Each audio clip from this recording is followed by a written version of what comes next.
Welcome to the Roundtable at Pulaski Heights United Methodist Church, a podcast of discussions with substance.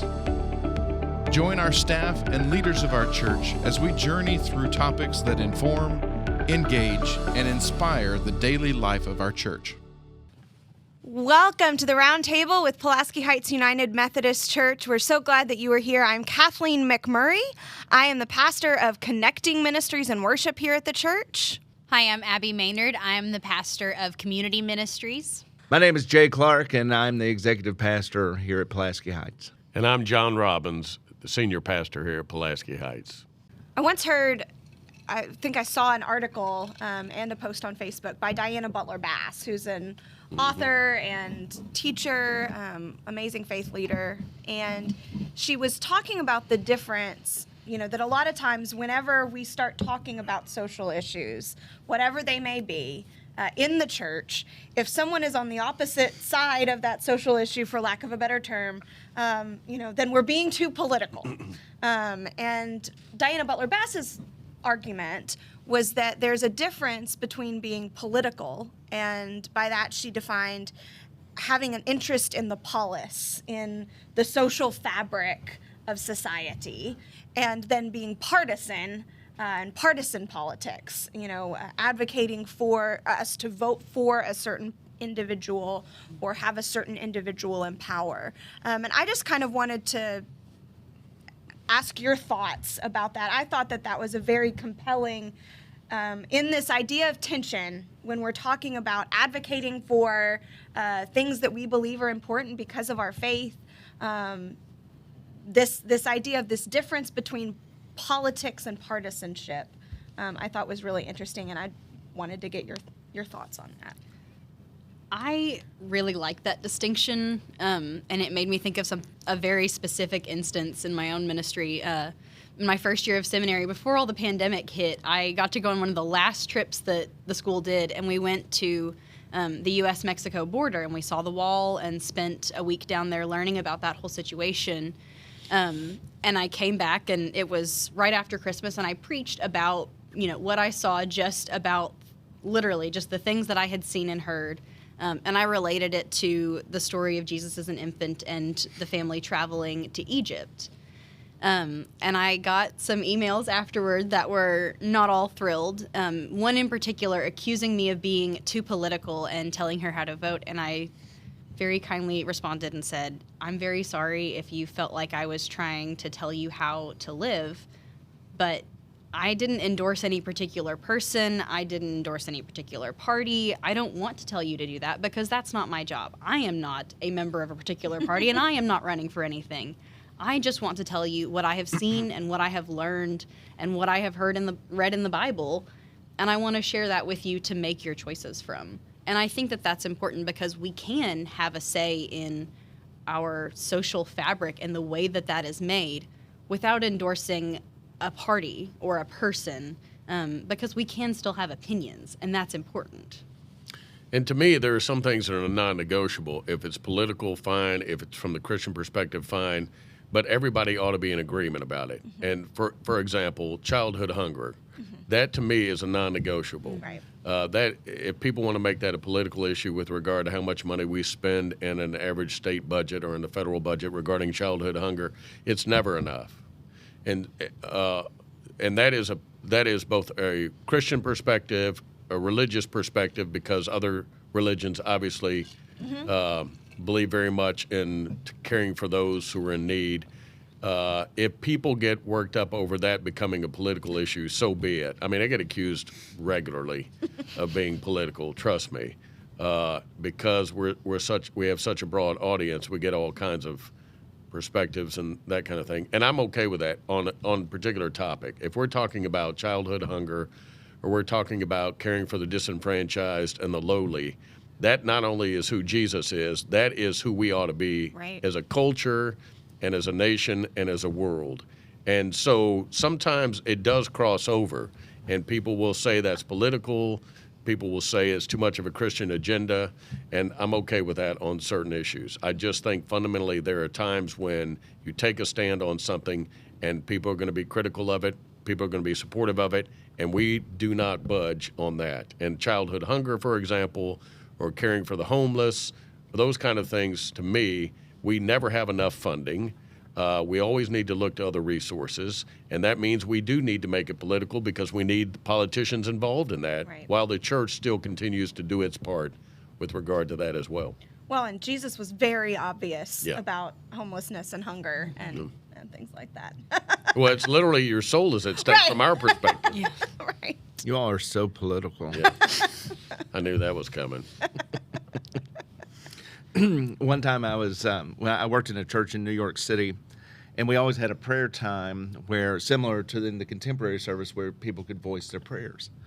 And it was, mid-October of an election year. And this woman stood up, and the pastor said, "Does anyone have any prayer requests?" And she says, "Well, can I say something about a rally over at what's his name, Kerry, who was running for president Yes, at the yeah, time? John Kerry. John Kerry. Can I say something about a rally that's going on over at the Kerry office?" He said, No, we can't do that. That's not appropriate. And she said, "Okay." So we got to the prayer time, and she raised her hand, and he said, "Okay, Mary." And she said, "I just want us to really pray about the election this year, and regardless of where you are, and I want us to really pray for the candidates, pray for our nation." And the pastor's going, She goes, "And if you'd like to help, we'll be at 444 77th Avenue at an office there, and we could use your help." Not exactly what he had in mind. No. Well, switching gears a little bit, it is fun. It is good to have laughs about what we do in ministry and those things that come out of that. So I wanted to hear, what is the funniest thing that a child has said to you as a pastor, maybe during a children's time or just come up to you? We have lots of really funny interactions with kids with what we do. So I wanted to hear about one of the funniest, some funny stories that y'all have with that.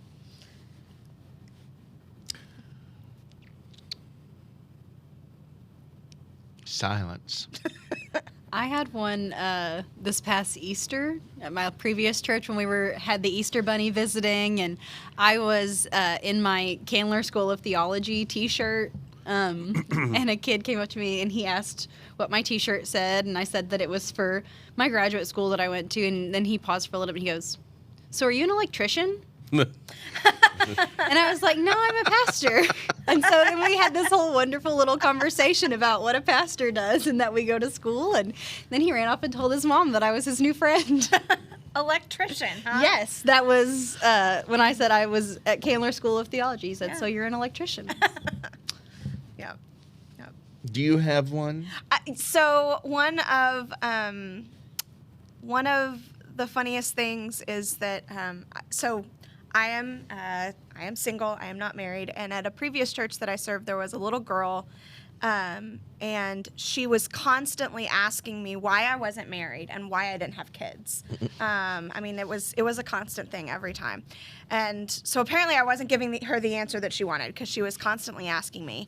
And then one time, and I can't even remember what I said, but I must have said it to her satisfaction this time, because she runs and tells her mom, I want to be a single pastor like Pastor Kathleen. And I said, well, I mean, it's not exactly like a goal, but okay, sounds great. I'm glad we can foster that in you.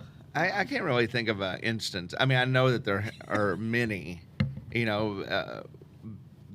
things that have been said in the children's time or whatever, but I do remember one time my son was an acolyte, and he carried the cross in, and the tradition was that you stood there with the cross until the candles were lit, the pastors were in their spots, and then you put the cross in the holder. Well, he spotted a buddy of mine who was visiting out in the congregation, and so Quinn is standing there with the cross, and he spots Rob, and he's like, heavy. And then he starts to do this. Heavy. And then you put it down. I can't think of anything particularly funny. I know, like Jay, many times that's happened. I just can't think of anything right away. But I one time had a confirmand come into my office. Pastors were meeting with a confirmation class. And he sat down and he said, all right, so you're Dr. Robbins. And I said, yes, I am. And he said, I want to make some things clear to you. And I went, oh, really? He said, I want to know how much time you spend on your sermon. I said, wait a minute. I think I'm supposed to be asking the questions. And he said, no, I think I'm going to ask you a question. How much time do you spend on your sermon? I said, I don't know. It depends on what week it is and what else is going on. And sometimes I don't spend enough time. It just depends. He said, can I ask you a question? I said, sure. And he said, so you're telling me, is this correct, that every week you write a term paper when you write a sermon? And I said, oh my gosh, you're right. Every week of my life, I write a term paper. And I said, well, our time together is short and it's over with. And we talked about a couple of things. He left my office and I was depressed the rest of the day because he put it all in perspective. I mean, he was so right. It's like, oh my gosh, my life, every week of my life, I write a term paper. And I remember just this, 11, 12-year-old kid just kind of putting things in perspective for me really quickly. I always wonder what happened to that kid, because that was about, it had been more than that, probably about 20 years ago. So he'd be in his probably early 30s now. It'd be interesting to see whatever happened to him. If I ever see him again, I'm going to... Probably an English teacher. Yeah, probably so. Grades. I hope he has to grade term papers. Yeah.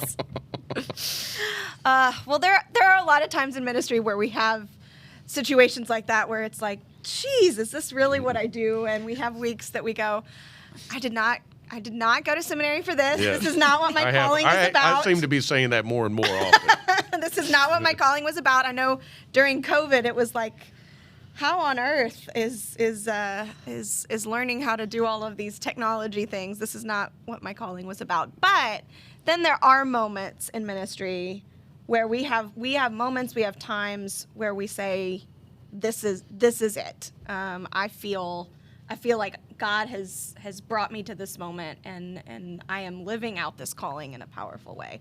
Do you have any of those stories, the good ones, where you just really feel a powerful moment? I think that there are those moments where it's I don't want to say supernatural. Yeah. But where you have no reason, you could not have done that. Right. That on your own. Yes. Right. And I mean, those are powerful moments. And I really do believe that everyone can have those moments if they look for them.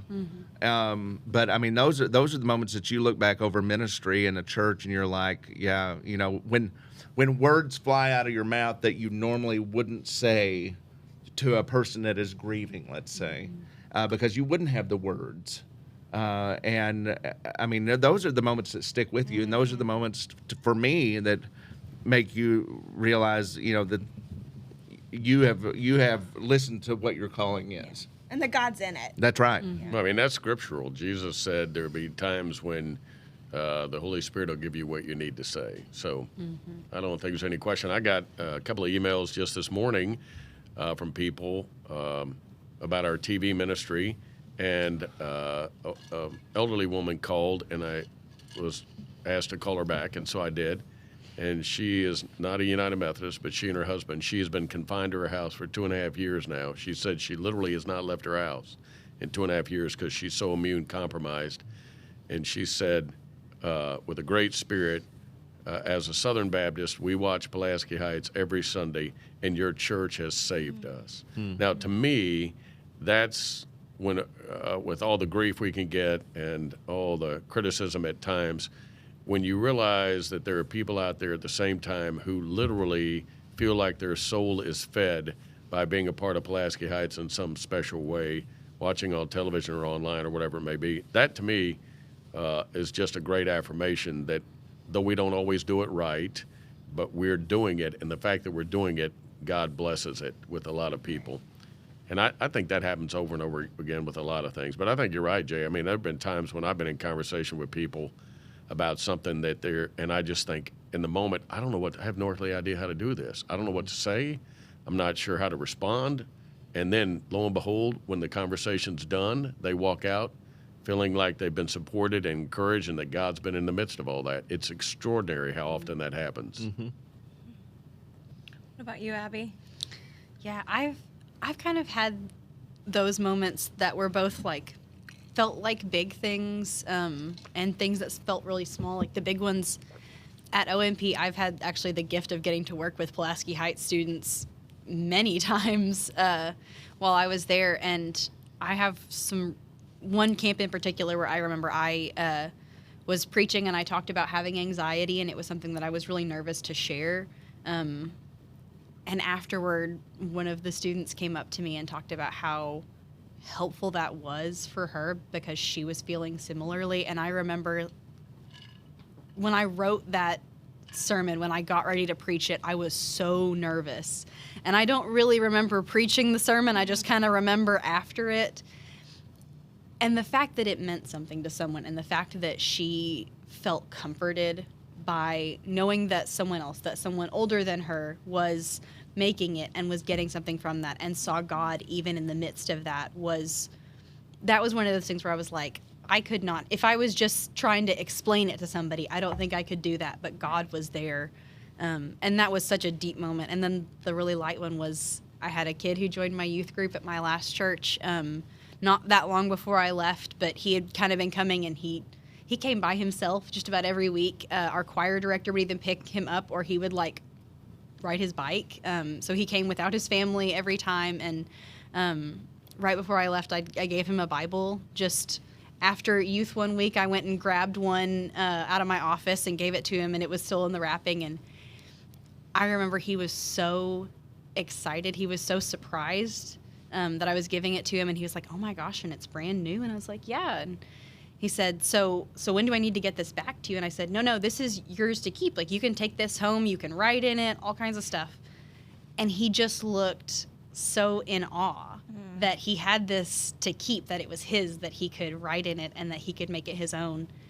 And just that little bit of joy of like, I'm part of this community and now I have this and it's mine, was such a cool God moment. That could have just been a like, hey, here's your Bible, bye. But there was just in his face, it was. You know, when you preach that sermon and you're like, that is the worst thing that's ever come I'm mortified out of my that mouth. Yeah. And then you go back there and you're standing there shaking hands, and some person comes up with tears in their eyes and says, that was the worst sermon No, they don't say that, but they say that, and it goes back to that. Well, if it touches one person, it's amazing. It's amazing what God can do sometimes, even in spite of us. I'm a planner. I am an organizer. This is who I am. And last summer when we started our young adult ministries, I was reading all of these books and I was like trying to figure stuff out. And eventually I had to just go, we're just going to try something. We're going to try something and give it up to God. And it was like, even still, like every week that we have these community gatherings, I'm always like, okay, no one's going to show up. No one's going to show up.